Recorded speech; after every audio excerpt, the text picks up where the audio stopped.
પુત્રએ કહ્યું, એને ગુરુએ કહ્યું, એની માએ કહ્યું, દાદી માએ કહ્યું, રાવણ કોઈનો માન્યો નહીં. વિભીષણ કહે છે કે ભાઈ, સુમતિ હોય તો લક્ષ્મી આવે, સુમતિ હોય તો લક્ષ્મી આવે. આપણા ઘરમાં ખૂબ ધન્ય ધ્યાન રહે, આપણા બાળકોના સંસ્કાર રહે. પણ રાવણ આ તને કુમતી સુધી છે, આમાં નાશ આખી લંકાનો છે, તારો નહીં આખી લંકાનો નાશ છે. તો રાવણ કહે છે વિભીષણ, તું મને શિખામણ આપીશ? બસ એનો અહંકાર, હું વેદોને જાણું છું, જો જાણવાથી કઈ ના થાય. જ્ઞાન એકલા જ્ઞાનથી કઈ થાય? તો રાવણ 4 વેદનો પંડિત હતો. જાણવાથી એને ઉતારવું, એને જીવનમાં ઉતારવું પડે. ખાલી એમ બોલીએ કે સત્ય બોલવું, સત્ય ના, એને જીવનમાં ઉતારો તો કામનું છે. બાકી તો કોઈ તો સુમતિ આપણા ઘરમાં રહે. એક નાની વાત છે. એક શેઠ હતા. આ શેઠની પાસે લક્ષ્મી દેવી, પનોતી દેવી, એ બે સ્વર્ગમાં હતા. પનોતી દેવી, લક્ષ્મી દેવી બંને સ્વર્ગમાં હતા. બંને વચ્ચે ઝઘડો થયો એવો કે સુંદર કોણ અને સારું કોણ? લક્ષ્મી કહે હું સુંદર, પેલી પનોતી કહે હું સુંદર. નારદ મુનિ આવ્યા ને નારદ મુનિ કહે છે કે તમારે શું ઝઘડો છે? તો કે બંનેમાં સુંદર કોણ? તો કે આનો તો આમ તો આપણે કોઈ પણ પ્રશ્ન હોય તો આપણે કૈલાસમાં જઈએ છીએ, પણ એક કામ કરો, આ કળિયુગમાં વાણિયા નામનો જીવ છે પૃથ્વી પર, બહુ ચતુર છે. વાણિયા નામનો જીવ બહુ હોશિયાર છે. તમે વાણિયા પાસે, શેઠ પાસે જાઓ. બંને આવે છે ને કહે છે કે શેઠ, હું લક્ષ્મી છું, હું પનોતી છું, અમારા બંનેમાં કોણ હોશિયાર? તો વાણિયો કહે છે કે તમારા ગુણ બતાવો. તો લક્ષ્મી કહે છે કે મારા ગુણ, લક્ષ્મી એટલે ધન્ય, ધાન્ય, સમૃદ્ધિ. અને પનોતી કે તારા ગુણ? તો કે મારા તો ગુણ ઘરમાં કોઈ ના રાખવું, ઘરમાં વાસીટી રાખવું નહીં. હું આવું તો ઘરમાં વાસીટી રહે નહીં. હવે વાણીઓ કહે છે કે બે એમ કહે છે કે સુંદર કોણ? હવે મારે શું કરવું? પણ ભગવાને બુદ્ધિ મૂકી હતી, બુદ્ધિનો માલિક હતો. હવે કહે છે કે પનોતી દેવી અને લક્ષ્મી દેવી. લક્ષ્મી દેવી કહે છે કે તમે એક કામ કરો, સામે જે મારું ઘર છે એની સામે ઝાડ હતું દૂર, તો એ દૂરથી તમે મારા ઘેર આવો. લક્ષ્મીને કહે છે તમે દૂરથી ચાલતા ચાલતા મારા ઘેર આવો. જ્યારે લક્ષ્મી એના ઘરમાં આવે કે વાહ લક્ષ્મી, તમે જ્યારે દૂરથી મારા ઘરમાં આવતા હતા કેટલા સુંદર લાગતા હતા, બહુ સુંદર લાગતા હતા. પનોતી કે ખોટું લાગે છે તો કે ખોટું લગાડશે. હવે એક કામ કરો, મારું બારણે ઉભા રહો, બારણાથી બહાર જાઓ, મારા ઘરથી દૂર જાઓ, પણ આ બાજુ જોતા નહીં. હું ખાલી બોલીશ કે સાંભળજો. વાણીઓ કહે છે કે હે પનોતી દેવી, મારા ઘરમાંથી બહાર ગયા, કેટલા સુંદર લાગો છો, કેટલા સુંદર લાગો છો. બોલીએ શ્રી કૃષ્ણ કનૈયા. જો પનોતીને કાઢી લક્ષ્મીને લાવી, બેને સુંદર કીધી. કોઈને ખોટું લાગ્યું નહીં, તો કોઈને ખોટું લાગે એવું કાર્ય કરાય નહીં. એટલી ચતુરાઈ વાપરી કે પનોતી કાઢી કાયમ માટે, એ કાયમ માટે લક્ષ્મી કાયમ માટે ઘરમાં લાવી. તો આ રીતે જે અમૃતભાઈએ જે વાત કરી, સુંદર વાત કરી કે કોઈનું લેવા જઈએ તો આપણું ને આપણું ખોટું થાય. કેમ કે ભગવાન દરેક વસ્તુ, દરેક જે આપણો ભાવ છે, દરેક ભાવ પૂરો કરે છે. આપણને કે એનું ખોટું કરું તો ભાવ તો ખોટાનો થયો, ખોટાનો ભાવ થયો એટલે આપણું ખોટું થયું. એનું સારું કરું, સારાનો ભાવ થયો તો આપોઆપ આપણું સારું થાય. જુઓ, જે લોકો સેવા કાર્યમાં છે ને, ઘણી વખત સંસારનું ઉદાહરણ છે. જ્યારે કોઈ મંદિર બનતું હોય, કોઈ સારું કાર્ય થતું હોય, કોઈ એવો જીવ હોય જેની પાસે સંપત્તિ ઓછી હોય, સંપત્તિ જો દાન છે ને, 1 રૂપિયો પણ દાન છે ને, લાખ રૂપિયા દાન છે, કેટલી રકમ છે એ મહત્વનું. આ તો આપણે તપતી મારીએ છીએ, બાકી દાન તો 1 રૂપિયો કે હવા લાખ બંને ભગવાનના ઘેર સરખું છે. પણ તપતી શા માટે? કોઈને ઈચ્છા થાય, સૌને યાદ રહે કે આ જીવે આટલું દાન આપેલું છે એ યાદ રહે. બાકી 1 રૂપિયો હોય કે હવા લાખ બંને સરખું હોય. એક માણસ હતો, ભગવાનનું શિવ મંદિર બનતું હતું, તે વખતે ગામમાં ફાળો થવાનો હતો. આ જીવ ભગવાનનો જીવ હતો, ગામમાં ફાળો હવે એ વખતે લક્ષ્મી માતાની ઓછી કૃપા હશે તો એને થયું સૌ આપે છે ફૂગને ફૂગને, મારે પણ કંઈક આપવું જોઈએ, મારે પણ કંઈક આપવું જોઈએ. એ એની જે મૂડી હોય છે એ મૂડી આપી દે છે, એ મૂડી આપી દે છે. બહુ રકમ બહુ ઓછી છે પણ એની પાસે જે હતું બધું અર્પણ કરે છે. હવે ભગવાન એવો સમય લાવે છે, જો આ બધું ભગવાન લાવે છે. એ પછી સેવાના કાર્યમાં રહે છે, ભગવાનના કાર્યમાં રહે છે, પંખી સેવા, ગૌ સેવા, ભગવાનની સેવા. ધીમે ધીમે ભગવાન એવો સમય લાવે કે એના પુત્રો જે કાર્ય જે લક્ષ્મી એને વરી નહીં, એના પુત્રોનો વર્ષે, એને ના વરી પણ એના પુત્રોનો વર્ષે, અને ધન્ય દાન ખૂબ લક્ષ્મી માતા કૃપા કરશે. પછી ફૂગલે ફૂગલે એ વ્યક્તિ પાછો દાન કરશે, એ વ્યક્તિ દાન કરશે. તો એટલું યાદ રાખો, જ્યારે કોઈ ફાળો આવે, જોજો સારી વસ્તુનો ફાળો હોય તો આપણી યથાશક્તિ, પણ કોઈને ના ના પાડે. 1 રૂપિયો તો 1 રૂપિયો, પણ કોઈને પાછા મૂકવા નહીં. જે શક્તિ, જે આપણી ભક્તિ એ પ્રમાણે 1 રૂપિયો કે હવાલા સારા કાર્યમાં વાપરવા. પણ ભાવ કરવો કે ભગવાન આજે મારી પાસે ઓછા છે, કદાચ ઓછા આપી શકો તો કે હે ભગવાન આજે મારી પાસે ઓછા છે તો જે છે એ આપું છું 5 રૂપિયા, પણ ભવિષ્યમાં લક્ષ્મી માતાની કૃપા થશે તો હું 5 લાખ પણ આપતા અચકાઈશ. સારા કાર્યમાં ધર્મશાળા, મંદિર એમાં 5 લાખ આપતા પણ અચકાઈશ નહીં. જો આવો ભાવ કરશો તો 10 વર્ષમાં જ ભગવાન તમને દેખાડશે કે જો 1 રૂપિયો આપવાની હિંમત નથી તો 5 લાખ આપવાની ભગવાન ક્ષમતા કરશે. ભાવ થયો છે, ભગવાનનો ભાવ થયો છે કે મારે ભગવાનને અર્પણ કરવું છે. આ રીતે સારા કાર્યમાં જુઓ. આપણે આ કથા આવી તો જીભાભાઈને ભગતને વાત કરી હતી તો જીભાભાઈ અક્રૂરજી બન્યા. સાંભળવા જેવી વાત છે. જીભાભાઈ ભગવાનને લાવ્યા, ભગવાનને કોણ લાવ્યું? અક્રૂરજી લાવ્યા. તો જીભાભાઈને વંદન છે આવા અક્રૂરજીને કે જેને ભાગવત કથાની સંપત્તિ આપી અને અક્રૂરજી રૂપે ભગવાનને અહીં રથમાં, હૃદય રૂપી રથમાં બેસાડી ભગવાનને શિવાલયમાં લાવ્યા. તો અક્રૂરજીને મારા વંદન છે. અને અમરતભાઈ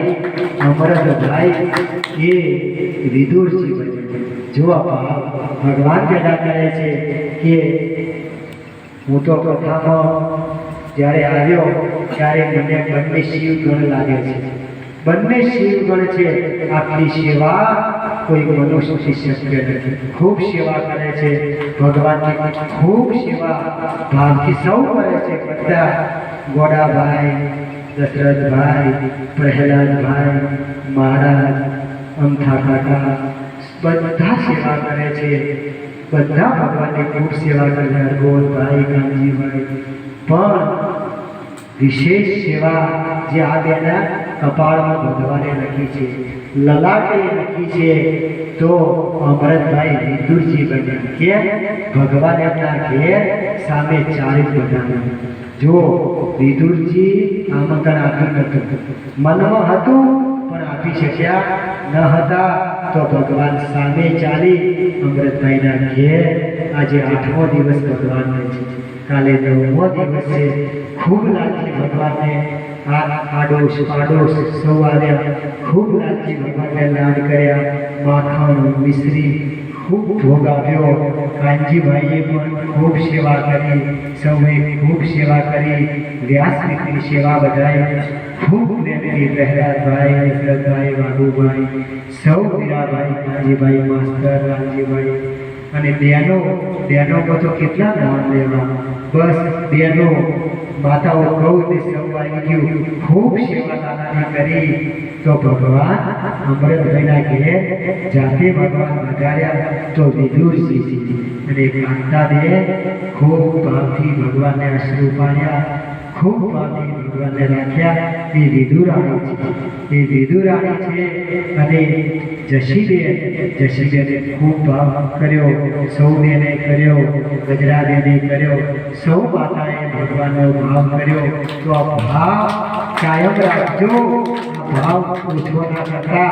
ભગવાન ફરીથી પધારશે, ભગવાન ફરીથી પધારશે, ફરીથી પરમાનંદ, ફરીથી આનંદ આપશે. કેમ? ભગવાનને ભાવ જોઈએ છે.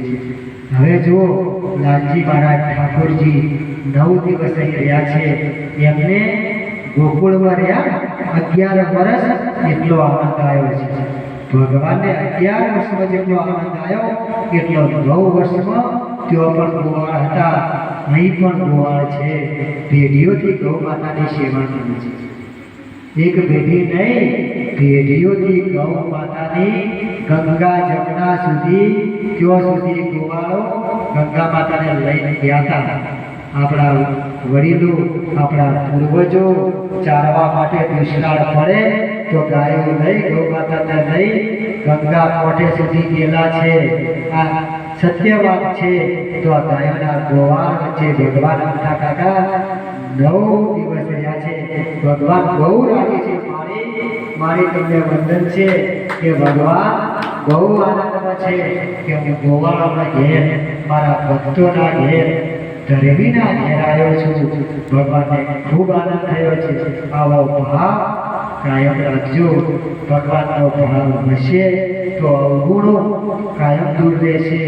બાળકોનો સંસ્કાર, આ બાળકોના સંસ્કારની વાત કેમ વારંવાર આવે છે? ગમે તેટલું ભેગું કરો પણ જો સંસ્કાર નહીં હોય તો એક ક્ષણમાં બધું જતું રહે. એવું ભેગું કરવા કેટલો સમય લાગે કાનજીભાઈ? વર્ષો લાગે છે. આપણું ઘર છોડી આપણે બહાર જઈએ છીએ, બહાર પરદેશ જઈએ છીએ, જો મહેનત કરીએ છીએ, ઘણું ભેગું કરીએ, પણ જો સંસ્કાર ના હોય તો બધું એક મિનિટમાં ફના થાય છે. કેમ?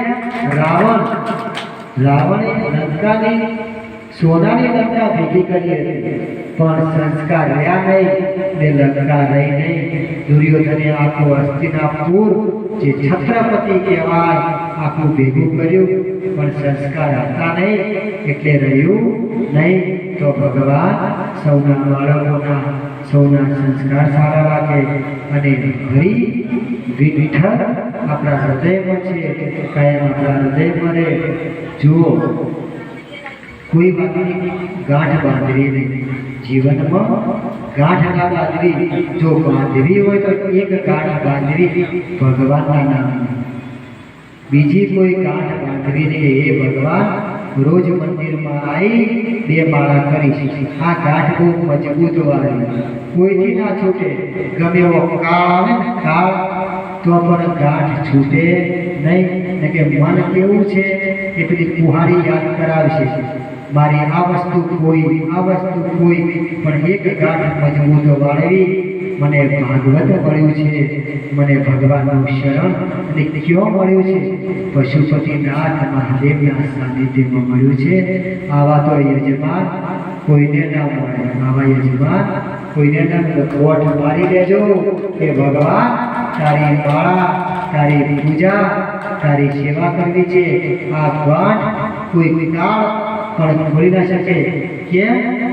યમરાજા એ જમના મૈયાના ભાઈ છે. યમરાજા એ જમના મૈયાના ભાઈ છે. જ્યારે જમના મૈયાએ રાખડી બાંધી યમરાજાને, તો જમના મૈયાને યમરાજાએ કહ્યું હતું કે હે જમના, એ જમના ભાઈ બીજના દિવસે એમને રાખડી બાંધી હતી જમના મૈયા. તો આ દિવસે જે જમનાજીમાં સ્નાન કરશે એના મારા દૂધ લેવા આવશે નહીં, પણ એ તો વર્ષમાં એક જ દિવસ આવે છે. ભાઈ બીજ તો વર્ષમાં એક જ દિવસ આવે છે, અને જમના કેટલી દૂર છે ત્યાં સુધી પહોંચાય ના પહોંચાય, પણ એ ઘેર ગંગા જમના આવી છે. આપણા આંગણે ગંગા અને જમના પ્રગટ થઈ છે, તો ભાગવત રૂપી ગંગા જમનામાં ડૂબકી મારી છે આપણે. હવે તો કોઈ કાળ આપણને હાથ લગાવી શકવાનો નથી. કેમ? એનું કારણ છે ભગવાનનું વચન છે કે જેને 7 દિવસ પલોઠી વાળી મારી કથામાં ગંગા સતી કહે છે કે આંટી મારો તો સમજાય, આ તો અલખનો ભેદ છે. આંટી મારો એને સમજાય, મેરું તો ડગે પાનબાઈ મનડા ના ડગે. ગંગા સતી કેટલું જ્ઞાન છે કે કઈ આંટી? ભગવાનના નામની આંટી. જ્યારે માળા કરો ત્યારે આંટી મારીને બેસો તો ત્યાં ફક્ત ભગવાનમાં એ વખતે બીજું કોઈ વસ્તુ યાદ આવી જોઈએ નહીં. યાદ આવ્યું તો મન ભટક્યું, તો મન ભટક્યું તો આંટી મારો તેરી મારો એ ભગવાન સિવાય બીજું યાદ નહીં. મેરુ તો ડગે પણ જેના મન ના ડગે. ગંગા સતી કહે છે કે મેરુ પર્વત છે, એ મેરુ ભલે હરી જાય પણ માળામાં બેસો ભગવાનના ધ્યાનમાં ત્યારે મન હલવું જોઈએ. મન કહેવાય કે મન કેવું છે? એની ગતિ બહુ છે.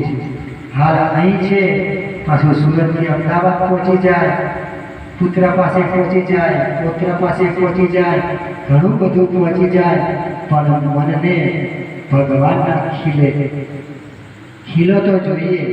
ખીલા વગર અને સોગળ વગર ઢોર કહેવાય.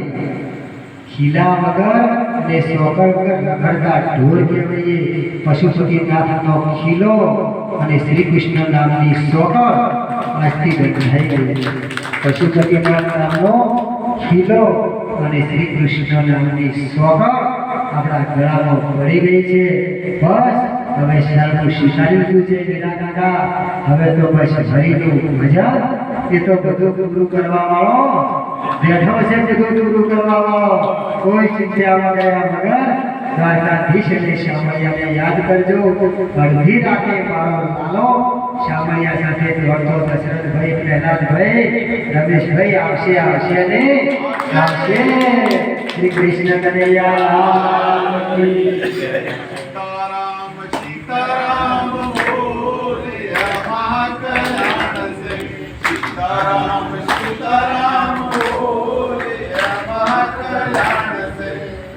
श्याम राधे श्याम बोले महाकल्याण से, राधे श्याम राधे श्याम।